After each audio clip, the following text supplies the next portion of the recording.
Assalomu alaykum, hurmatli foydalanuvchilar. Bugun sizlar bilan korxona bo'limini ko'rib chiqamiz. Korxona bo'limida biz foydani foizini yoki kvadrat metr uchun kiritib ketishimiz kerak bo'ladi. Mana 1 kvadrat metr uchun alyuminga 150 ming so'm kiritdik.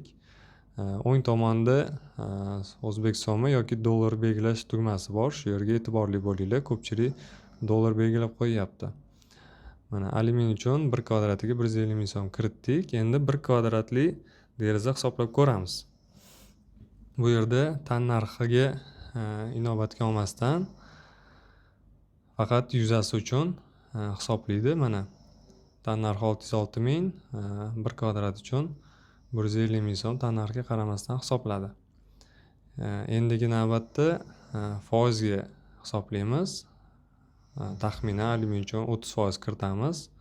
Bu sinov tariqasida 30% kiritdik. Bu natsenka hisoblanadi. Yana xuddi o'sha o'lchamda 1 kvadratli deraza hisoblab ko'ramiz. Endi tan narxini 30% ni hisoblab bizga narx chiqarib berish kerak. Tan narximiz 606 ming so'm va shuni 30% 181 ming chiqarib berdi bizga va bu ikkalasini qo'shib sotuv narxi 787 ming chiqadi. Korxona bo'limida plastikka, termoga ham xuddi shu ko'rinishda foydani belgilab qo'ysanglar bo'ladi. Endi tan narxi ichiga nimalar kiradi? Shu buyurtma uchun sarflanadigan profillar, rezina, oyna, pena, soedinитель, samarez hammasi xom ashyolar bu tan narxiga kiradi. Foydani ichiga esa ishchilarning ish haqqi, transport xarajatlari, korxona va boshqa xarajatlar bu foydani ichida. Sizlar o'zingizlarning korxonangizlardan kelib chiqib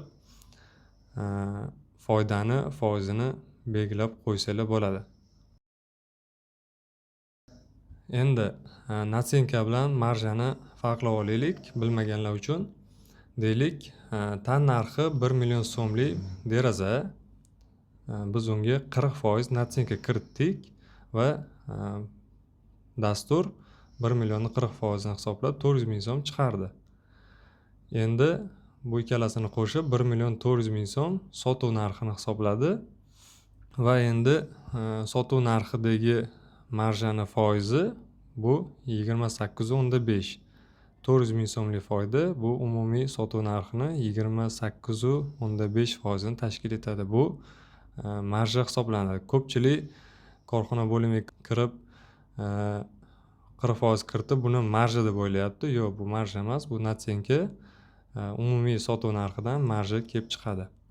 Sizlarga marjani hisoblash bo'yicha qisqacha formulani keltirib o'taman.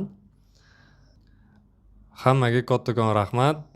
Ishinglarga rivoj tilaymiz.